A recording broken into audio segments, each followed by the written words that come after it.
Right, good afternoon. I hope you enjoyed your lunch. What we're going to do is we're just going to continue with the lesson. There will be, again, here there will actually be a few tasks. I don't recall if I had you write anything down in the other one. Maybe got you to write down a heading. Today now for the double you'll do a bit more than just write down the heading. We'll be having, like I said, a look over representation in Buffy. Some of you will find this bit of the lesson quite challenging because what I'm going to ask you to do is engage with some quite complex ideas without being there to make sure that you've got absolutely every aspect of it I would like you to understand. I'm going to try and explain it as best as I can, but ultimately today's more about just building a foundation of knowledge, and we will do another lesson on this where in the beginning I will recap what representation is, things like that. Actually, here's a good time to recap what representation is. Remember, representation is how something is depicted, okay? How something is depicted. It can be a person, it can be a place, it can be an event, it can be an idea. Almost anything can be represented. Representation is how it's represented. Positive or negative. Serious or humorous, okay? How are we meant to understand it, and how is that representation created? What are we meant to know about it based on simply engaging with this piece of media, and how are we meant to know that? Okay, that's what representation is very quickly, and that's what we'll be looking at today. So I'm going to quickly recap this slide that's on your screen at the moment, and then we're going to kind of launch in. Make sure you have your jotters, pens, pencils out, jotters open at your representation page, and we will get started. Okay. So representation in Buffy. What we're going to be doing today, I'm not really going to talk too much about all of this because this is going to be a later lesson. What we're going to do today is we're going to look at female and male representation in Buffy. When I say in male, I'm not talking about your really kind of toxic incel kind of male representation. We're going to do that as a whole unit on its own, a whole section on its own. But kind of generic male representation in Buffy. Okay, how are your kind of day-to-day men that crop up and pop up in Buffy's life depicted? How is that maybe positive? How is that maybe negative? Okay. So like I've said, female representation because ultimately this is a focus on how the women in Buffy are represented. I'm only including the men in it because of the impact that the women have on them and the strong kind of powerful roles that they play. So we'll be looking at Buffy and her impact on some of the men in her life. I don't actually think I wind up talking about Riley. I don't think I could bring myself to. So I think I actually talk about Giles. We'll be talking about the villains in general because you've got some really interesting female villains, none of which I think we're going to have much of an opportunity to meet. You've got Darla, you've got Drew for Drusilla, who's there, and you've got Glory. Three very strong female villains. Darla actually winds up being a more major character in the Angel franchise, but she starts off in Buffy as a very old vampire. Drew is another very old vampire who was sired by Angel, but not before he turned her mad. And she and Spike form a weird but interesting relationship. And then you've got Glory, who is this kind of primordial evil hell-bent on destroying the world. And again, a very interesting character. And we will have a very brief chat about some of the other characters. We won't spend too much time on the other kind of characters because it's something that will be easier once you've seen a few more of the episodes, once you've seen their development. But we could talk a little bit about Willow, Dawn, Joyce, Anya, Tara, characters like that. Because if there's one thing Buffy definitely has going for it, it's got this massive number of really interesting, varied female characters that we could talk about, which is ideal because we will. So, moving on. Given what we've just gone over before the break in our third wave feminism recap, what I want you to do is just jot down in what ways does Buffy exemplify the message of third wave feminism. Right? What does Buffy do that makes it an incredibly feminist piece? You'll want to consider things like representation of strength, the different types of strength, things like that. You'll want to think about the relationships and how they're engaged with. Are they realistic or not? Things like that. And you'll want to think about challenging previous tropes or archetypes or stereotypes for horror. Okay, the idea of the lone victim, of the cheerleader. We talked about this the other week when we were referring to them by the technical names, and you had the cheerleader character and things like that. You might want to think about how Buffy challenges that. The other thing I want you to think about if you get that done is how does Buffy stay applicable to the real world? Obviously, it's a fantasy show. There's vampires in every other episode. There's monsters. There's destiny and fate and gods and demons. Have a think about how Buffy can stay relevant, can give us a relevant feminist message, considering the completely fantastical nature of the show itself. So if the person who is looking after you, hello person looking after them, thank you so much, I really, really appreciate this. If you wouldn't mind pausing the video so that they can have a wee bash at answering this, probably just give them 3 or 4 minutes. Thanks.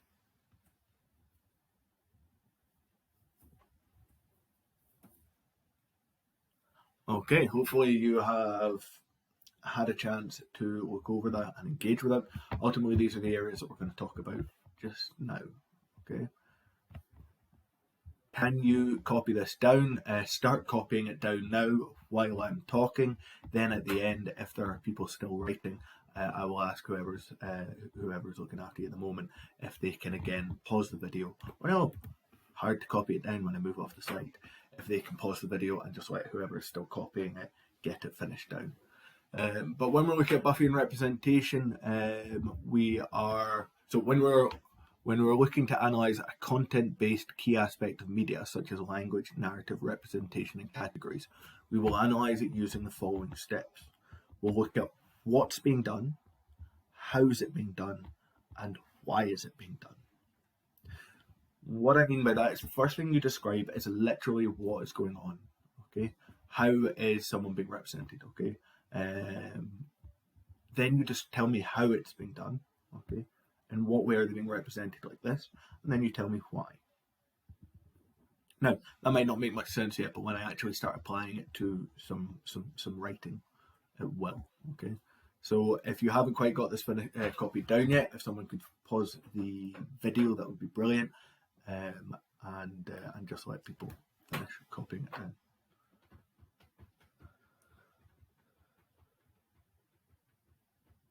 Okay. So if we look at analysing representation of feminism in Buffy, okay, first thing we do is we go, okay, give me an example of something that's done. What's done to make Buffy a kind of a feminist piece, or to represent Buffy as a feminist character?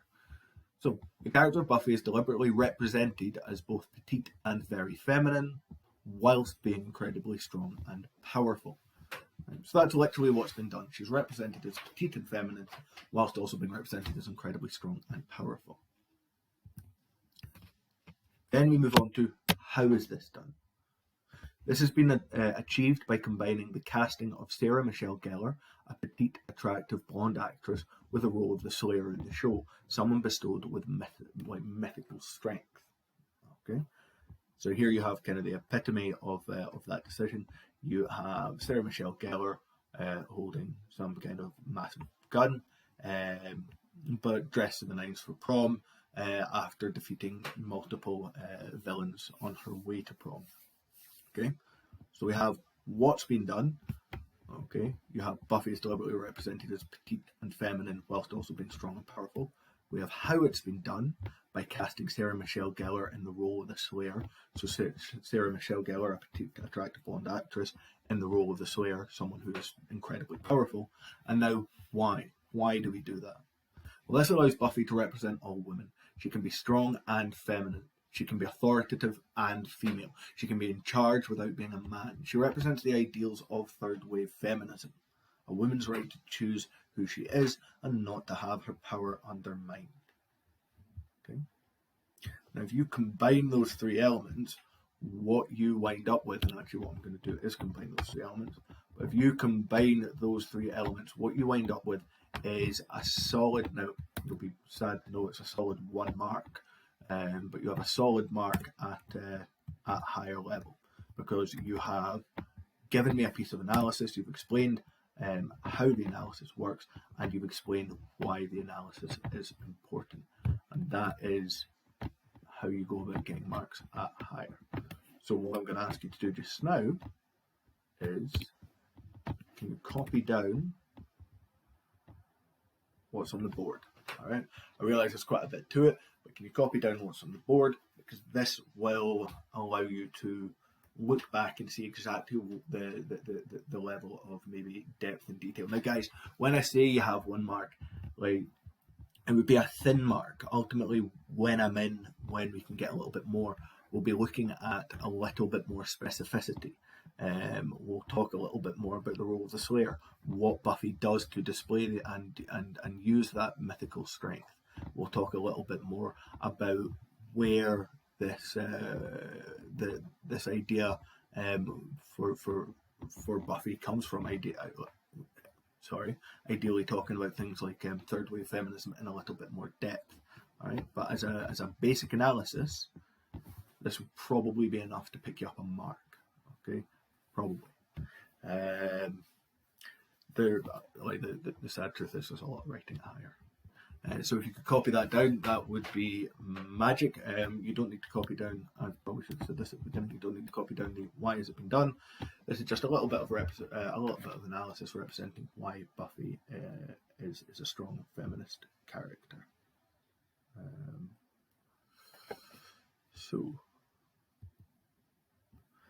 Then you have Buffy in other areas. So other areas that you could talk about when you're analysing the representation of Buffy. Come on, stop doing that. There we go. There are other areas of Buffy that you could talk about when looking at how she's such a strong kind of character. You could look at Buffy's kind of numerous victories over male counterparts. We've seen her beat up Spike more than once. We have seen her victorious over the Gentlemen, which, albeit are monsters, they're very male-looking monsters, so probably accept that. But Buffy has numerous victories over men throughout the show that you could focus on. You have the fact that, and that's narrative. So when you're talking about that, when I did this, I talked about casting, the casting of Sarah Michelle Gellar. It's important to drop keywords in there. Buffy's victories over men are elements of narrative. Okay. If you were talking about maybe Buffy always dressing to impress, the idea that she's always in fashionable clothes, looking fantastic, whilst also being incredibly powerful, whilst also being taken incredibly seriously by her peers. So clearly, how she looks doesn't detract from how seriously she's taken, and that would be language. You talk about her makeup and the costume used there. You could talk about the representation of real world issues and reaction to ground Buffy as, in essence, a normal woman. Now, this one's really important. I don't know why I put it third. This one's crucially important.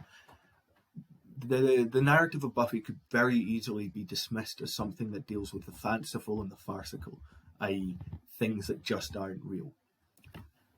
And obviously it does. I'm not sitting here saying, but it's all real. Obviously it does deal with things that aren't real.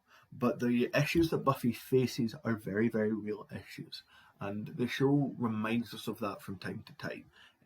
In The Body, when Joyce dies, it reminds us that Buffy's as vulnerable to the kind of natural diseases and things like that anyone is, and that her family are, and that she's as vulnerable to loss as anyone is, if not more so, being in such a position where she might be targeted and her friends and family might be targeted by big evil things. All right. dealing with issues such as date rape by using giant demonic snakes, things like that.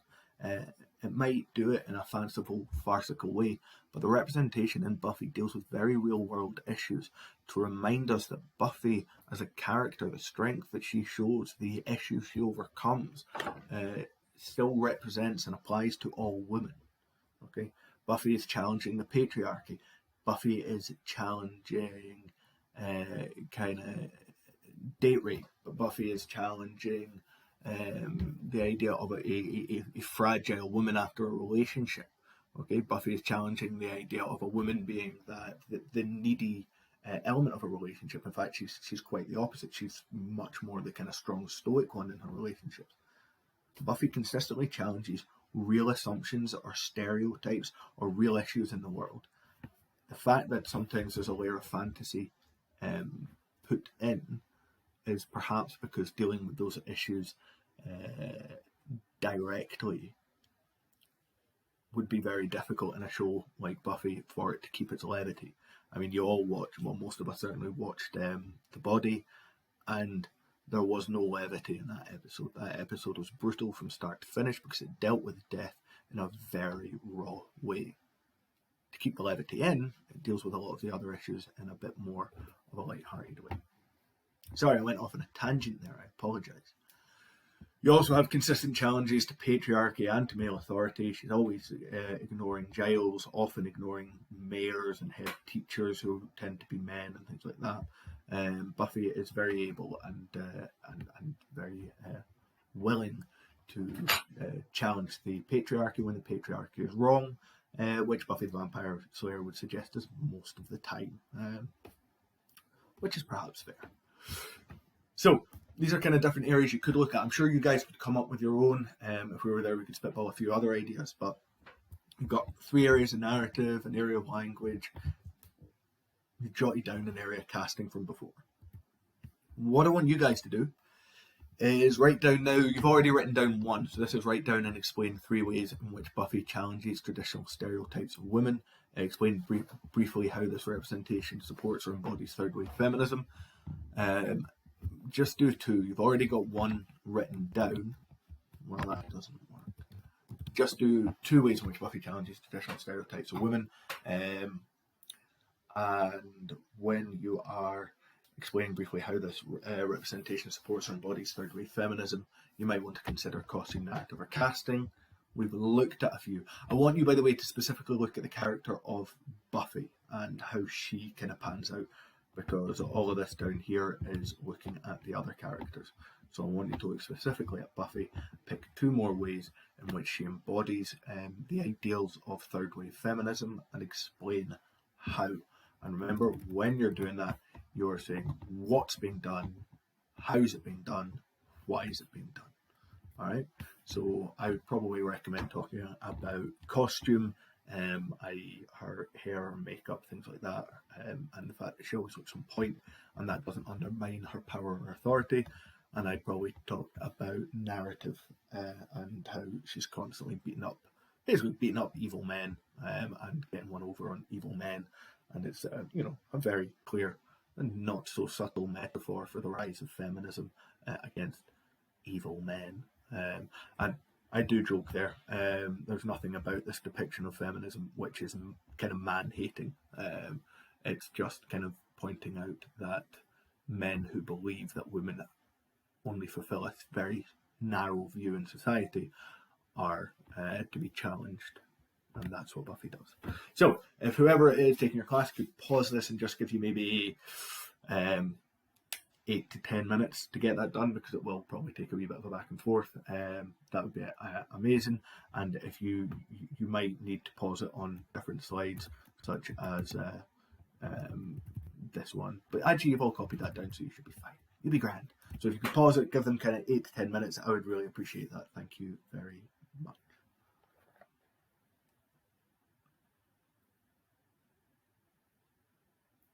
Right, I'm actually going to pause it just for a wee sec.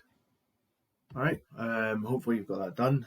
Now, moving on is the thing to do. Obviously, I'll have a look at what you've done, by the way, when you get back. I can't mark it just now because I'm not there. So, interesting points about Buffy. In the majority of shows and films, especially in the 90s, women are defended by the men around them. They're housewives or secretaries, mothers or some form of subordinates. The men in their lives are in control and the women are almost subservient to them. Not in a necessarily an obvious way, but they tend to be employees, not employers.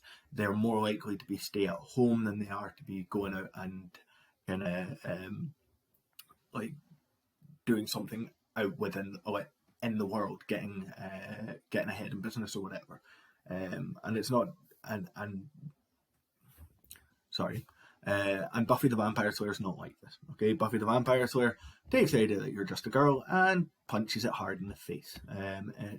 It tells us that women can be whoever they want. If a woman wants to be a stay-at-home mum, that's absolutely great. If a woman wants to be, if a woman wants to be taken seriously at work, that's great too. It's just about what that woman wants as opposed to what society says she should do. And that's very important because we're starting to segue into society a little bit here as well. Buffy and men. In Buffy the Vampire Slayer, Buffy is impacted by the men in her life. There's no denying that. The men in her life do have an impact on Buffy consistently throughout the show. So do the women in her life, though, and the men have no greater or lesser impact, I would argue. What is more interesting there is she is more or less unwavering in the face of her kind of male enemies and her romantic counterpart. She has a much greater impact on the men in her life. What I mean by that is when Riley leaves, it shakes Buffy up quite badly, and then she's grand. She kind of moves past it. She gets over it without too much of an issue.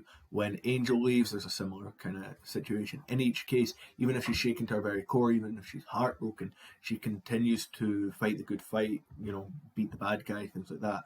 In the same episode where Angel loses his soul and is absolutely deplorable to Buffy, she blows a guy up with a bazooka. So, not much changes for her in her day-to-day, showing that any previous depiction of women as fragile or weak or in danger of falling apart isn't true.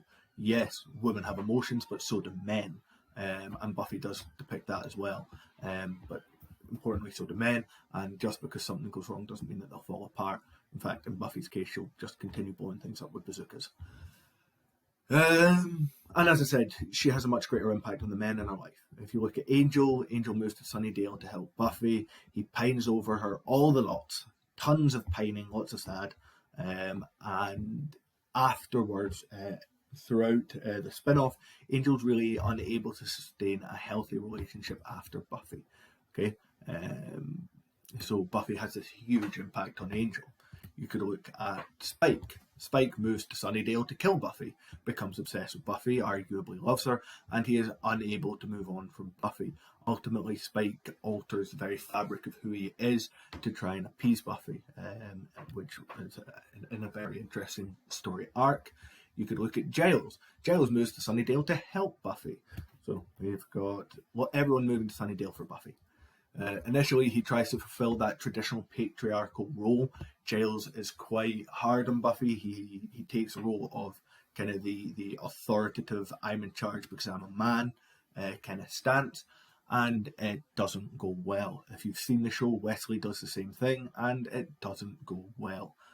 Buffy and the gang do not respond well to it, and it's only when Giles kind of softens and becomes a much softer kind of paternal figure that he starts to represent this almost positive patriarchy isn't the right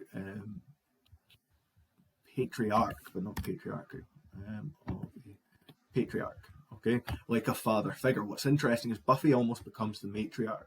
She's the same age as her peers and things like that, but with the inclusion of the character of Dawn, with Buffy in the final season starting to work in a school and looking after the pupils there, and the inclusion of the potential Slayers. And if you haven't seen the show, none of this will mean anything to you. But basically, Buffy almost becomes a matriarch, in many ways a better one than Giles becomes a patriarch.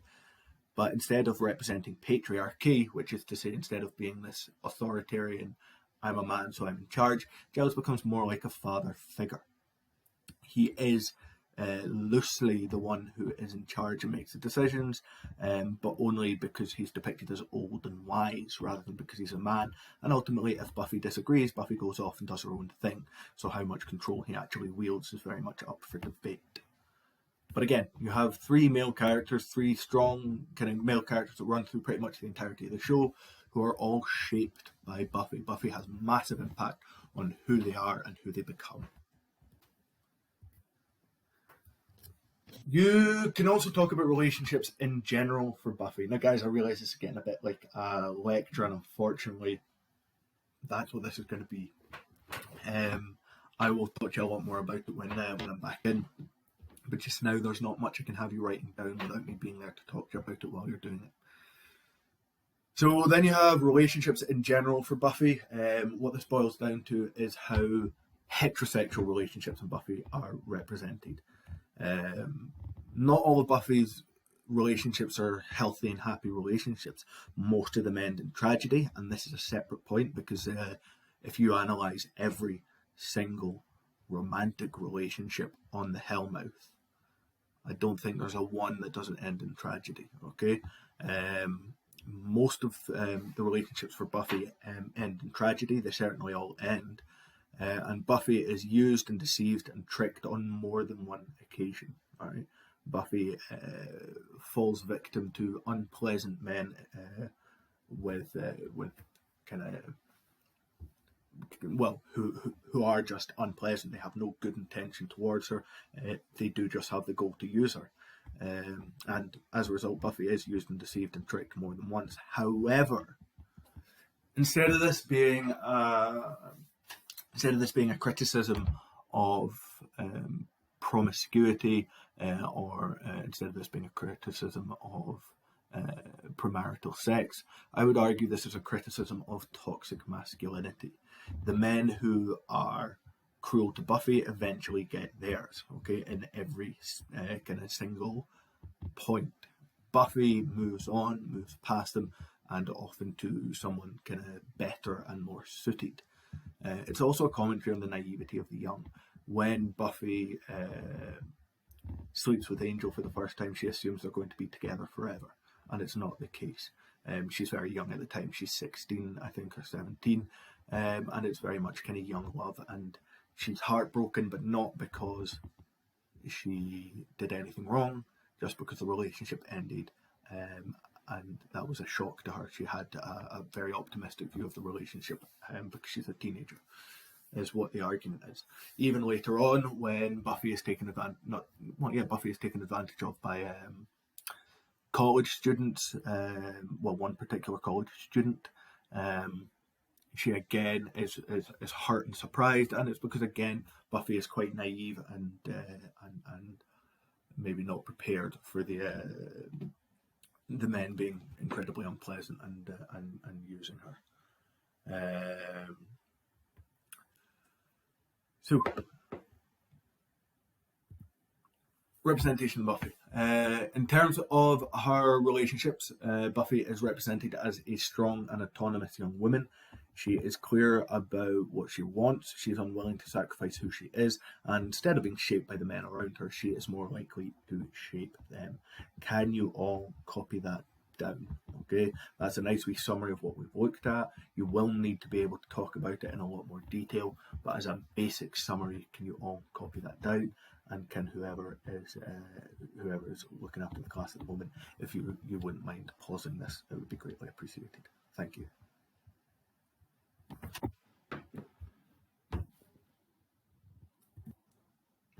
So, we've talked about the representation of Buffy. Now we're going to move on to the representation of villains within Buffy. Within Buffy, there is a veritable pantheon, which means lots and lots of really interesting villains, male and female, demonic, so probably ascribing to no gender. But there is a huge number of really interesting villains. What is notable is that in Buffy, unlike in other shows, the villains are an equal split between male and female. Okay, the female villains are as nuanced and interesting as the male ones, if not more so. I think what most people tend to find is that when you're talking about your favourite villains, you hit on people like Spike and Angelus, who I would argue are perhaps a little bit more complicated. But then people often talk about villains like Drusilla and Darla and Glory and Dark Willow. Now these will be the four we'll wind up looking at. We'll talk very briefly about these three, and we will look at Dark Willow a lot, so we won't be talking about her today. I will read through this, but she'll be a focus once we've watched a little bit further on in the show.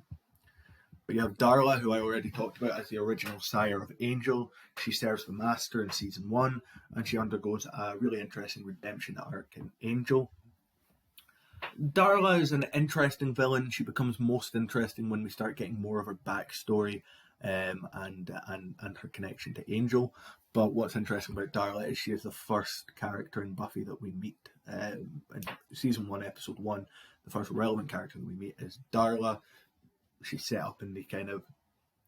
She's this blonde, shy, retiring-looking girl who is with a kind of rough around the edges guy. He's breaking into the school, leading her in. She's uncertain. She's not sure. She's dressed almost like you could almost imagine a Catholic schoolgirl's uniform, but in a very conservative way, as opposed to anything else. She looks very conservative. She looks very kind of naive and nervous and young.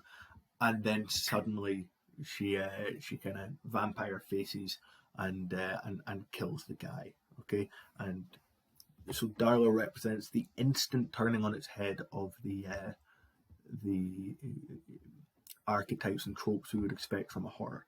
Normally, we would expect that kind of young, attractive blonde rebelling for the first time and breaking into a school with a man to be the one who dies. And actually, she is the threat.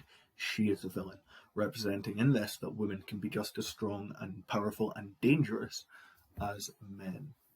Okay. You move on to Drusilla. We haven't met Drusilla. Drusilla's a brilliant character.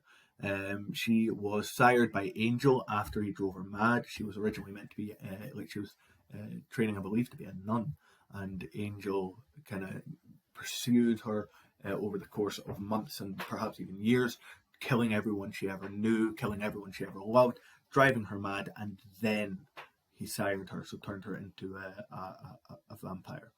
She is perhaps the most fearsome villain in the show. I think it is arguable. She is completely unrepentant. She is completely kind of relentless when she wants to be. And she's the only one that's, again, I can think of that's never really bested. Right? She's never beaten. She just kind of goes, well, sick of this now, and moses on. She's a great villain and well worth watching for. She is part of the kind of key villains in season 2, moving on a little bit into season 3 and again into Angel. You also have Glory. Ultimately, Glory is responsible for killing Buffy in season 5. So while we were watching season 6, it was all Buffy's back from the dead and she's dead sad about it. It was Glory who ultimately caused the situation that led to her death. She represents the first very feminine or girly villain. Now, some people in the class, I'm thinking specifically people who have seen the show, so probably Summer, might think someone like Harmony. I have discounted Harmony because although Harmony is a very feminine and girly villain, I think putting Harmony in as a villain is a bit of a stretch. Harmony is so useless as a villain that she barely breaches the barrier of bad guy, let alone villain. Glory is represented as someone who is light-hearted, giggly, fashionable, and totally terrifying. And again, another really cool, really diverse, unique villain. And finally, Dark Willow. Brilliant piece of character development that results in Willow succumbing to her magic addiction and becoming the villain. I'm not going to tell you anything more about that because we'll see how and why that happens in October at some point. All right. I was about to ask if there were any questions, but that would be a dumb thing to ask. You don't need to write this down. I will provide you with extensive notes on these characters as it is relevant to what we have watched. But I do want you to meet them all a little bit. So you have Darla and Drusilla. Drusilla doing the good crazy eyes. They are referring to Spike and Angelus, who is Angel. It's just a quite interesting narrative point that Darla sired Angel, Angel sired Drusilla, and I believe Drusilla sired Spike. I might have misremembered that, but I'm pretty sure I'm right. So you have a kind of almost a lineage. They're all very interconnected as characters, and they are two of the more interesting villains throughout the Buffy and Angel franchise. Here you have Drusilla again. This is just me trying to point out just how kind of terrifying her character was, how well it was put together. She has approached a young boy in a park. It's nighttime. She is recounting some awful tales about kind of mothers singing to their kids, and then getting into mothers crying over dead bodies, things like that. And then she says, "What will your mummy sing when they find your body?" She is an incredibly sinister, dark character whose madness balances it really well with that idea of kind of it gives it levity, but a sinister levity. It makes it deducts from, maybe, I don't know. Levity might not even be the right word, because she's at most points, if not all points, she is incredibly sinister. There's a point where she's talking to dolls while a woman is tied up, kind of in the same room, and she's telling off a doll. And on the one hand, you could see that as kind of isn't she crazy and kooky? That's entertaining. On the other hand, it gives a real sinister sense of the madness and the kind of erratic nature of what's going on in her head. So if you watch season 2, it's a fantastic season for seeing more about Darla. And finally, you have Glory. Okay, Glory is kind of a more modern villain. She isn't a vampire, so she seems to be fitting in more with the kind of 21st century fashions and styles. None of that.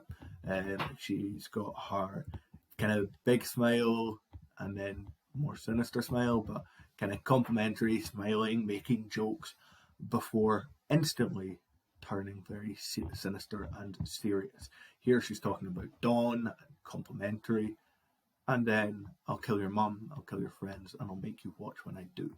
Okay, at this point, it's worth bearing in mind that she could literally kill Buffy then and there for funsies.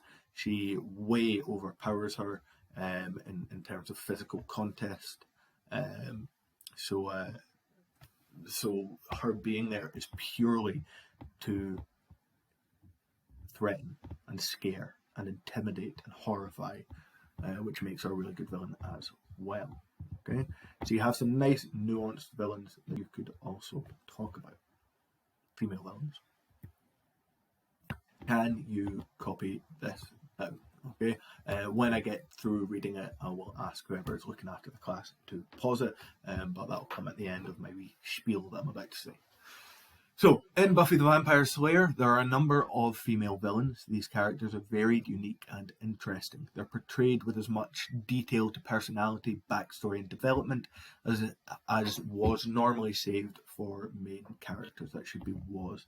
I think it's fair to say that women are becoming more nuanced in their representation in the media. They are powerful and challenging, often being much more successful than their male allies or counterparts. What you often find is Drusilla succeeds where Spike and Angel fail, kind of time and time again. She's in many ways less theatrical, taking a more direct approach that is often more successful. The women are again being, positively, maybe not the right word, they're being progressively represented. Progressively represented in that they're being depicted as strong and powerful and completely in control of their own destinies, even if they are the villains. Okay, I think quite a lot of people find villains much more compelling than heroes, and I think that's definitely true for the characters here. Okay, if whoever's looking after the class wouldn't mind pausing this so that they can copy this down. Thank you.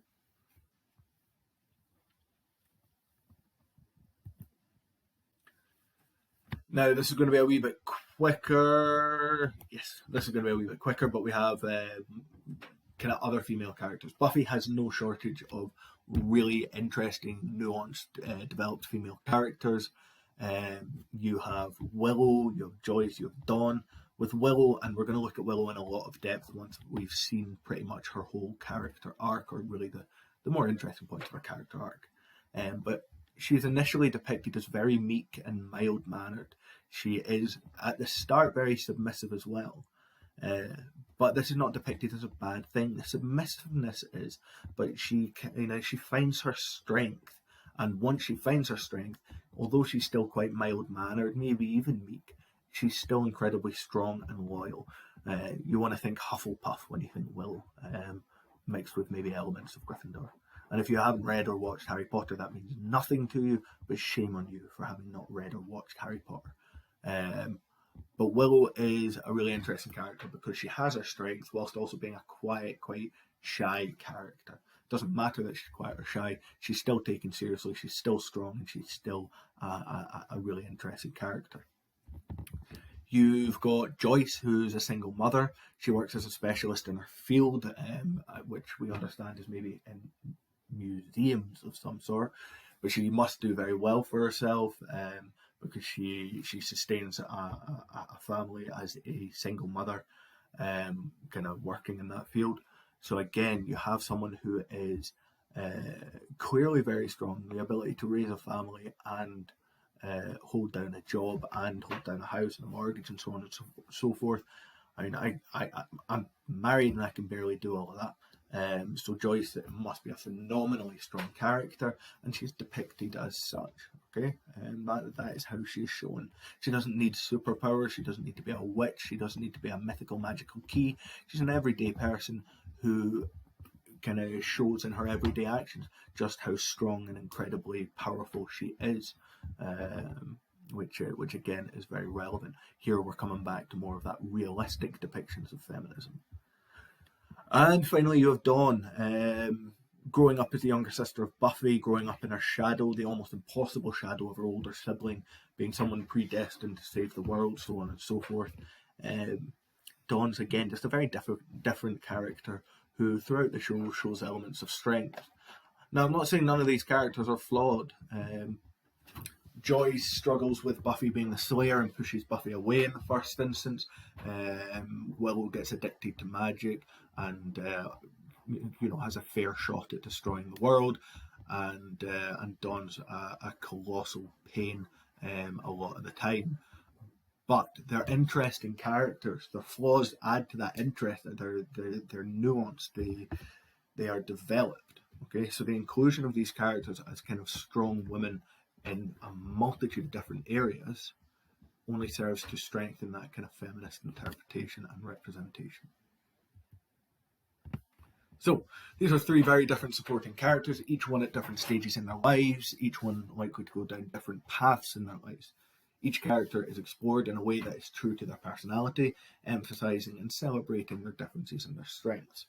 We will look more at this later, but I'm running out of time, and I want to make sure that this one is actually available for you, because it's now 1:20, so I'll need to get this uploaded and sent before you come back from lunch in an hour. Less than an hour. No, in an hour. Yes, in an hour. So, I don't want to go into too much more depth or detail. I also feel like I've been talking for a while. So, further work and homework. Firstly, homework is the first thing I want to talk about. There will be homework coming out either today or tomorrow. At this stage, actually no, it could well be today. This homework is to be completed for next Friday. It will require that you watch a loom and engage with the tasks that I set in it. So, the homework will be pretty much exactly what you've done today in class, except you'll be doing it on your own at home. I will ask you to watch a loom, and I will ask you to jot down kind of answers to questions and things like that. It will, I'm afraid, be a fairly sizable task because we're like the long weekend is losing us. So a triple period is what, 2.5 hours. So it's losing us 5 hours of teaching time. So that gives me the fear a little. So it will be a sizable piece of homework. I'm afraid you're just going to have to engage with it anyway, because we've got a lot to do. And the task for today is on the next slide. So I want you to make between, let's say 2 and 4. Let's say 2. I want you to make 2 points about how other characters in Buffy are represented in a positive or progressive feminist way. Okay, so when I say progressive, you could talk about, if you know what happens to Warren, you could talk about Warren and how his kind of story arc shows how men like him should be treated. You could talk about Joyce or Willow or Dawn or Tara or Anya. You could talk about Giles and his story arc. There's plenty you could talk about, right? I'm only asking for 2. And when you're doing it, I want you to remember to go through what is being done, how is it being done, and why is it being done. Right? So if I was to talk about Joyce, I would say something like the character of Joyce has a strong feminist representation, with Joyce displaying her power and strength throughout the show. How is this done? This is done through use of narrative and character development. Joyce is a single mother who holds down a well-paying, kind of specialised full-time job whilst raising 2 girls and kind of looking after the home. This emphasises the everyday strength of women in a very kind of realistic way. Explain why this is done. This is done because to emphasise that third wave feminism is all about choice. You don't need to go out there and beat up sexist people to be a feminist. It can be as much about pursuing a career in the area that you want, starting and raising a family, and doing that on your own if need be, and doing it with strength and courage that Joyce does. Okay, that's a bit of a long-winded answer, but that would be how you would look at it. So your task: pick a character, explain how that character is represented in a way that is seen as positively or progressively feminist, explain what is done, talking about either language, casting, or narrative, and explain what impact this has.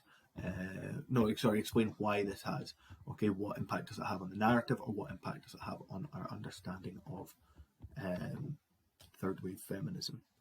You could look at Tara and Willow as quieter, meeker personalities who retain respect and power from the rest of them. Think about Hush, where Tara can basically barely get a word out because she's got such a bad stutter. But when it comes to moving the vending machine against the door to protect them from the monsters, they're able to join hands and just boom, it goes against the door using their magics. So although they are quieter, meeker personalities, that doesn't mean they're not powerful. That doesn't mean they don't have a lot to offer. You could look at Joyce, as we've just talked about, or you could even look at the relationships and how they are represented. Buffy retaining her independence and her autonomy in her relationships.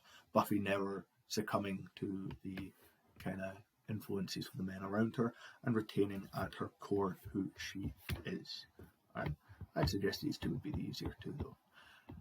Once you have done that, and I will put this slide back and then I'll ask your teacher to pause it here so that you can just focus on the task and the hints. Once you've done that though, work on your posters, okay? I think all of you could still add a little bit more detail to your poster. Now that we've gone over this, you could think about feminist representation for your poster too. And that'll be you hopefully for the triple. The double, what's left of the triple, the last 2 periods. So if your teacher wouldn't mind pausing the video just when I'm done talking, that's your task. 2 pieces of analysis on 2 separate characters. I would strongly recommend Tara and Joyce, say. I think it's the most straightforward way to go about it, but it is completely up to you. It may be that what you want to talk about isn't even on this. You might have thought, oh, actually, no, I'm going to write about Anya or something else. It's completely up to you, but I want you to pick 2 characters from Buffy that you think support third wave feminism in their depiction and representation, and explain to me why. What's done, okay? They're represented as being feminist because How's it done? Why is it done? Hopefully that makes sense. If it doesn't, just do your best, okay? And we'll go over that when I am back in, which will be ages before I see you guys actually. But when I'm back in, we will have a look. All right. So if your teacher wouldn't mind pausing it here, and all the best, guys.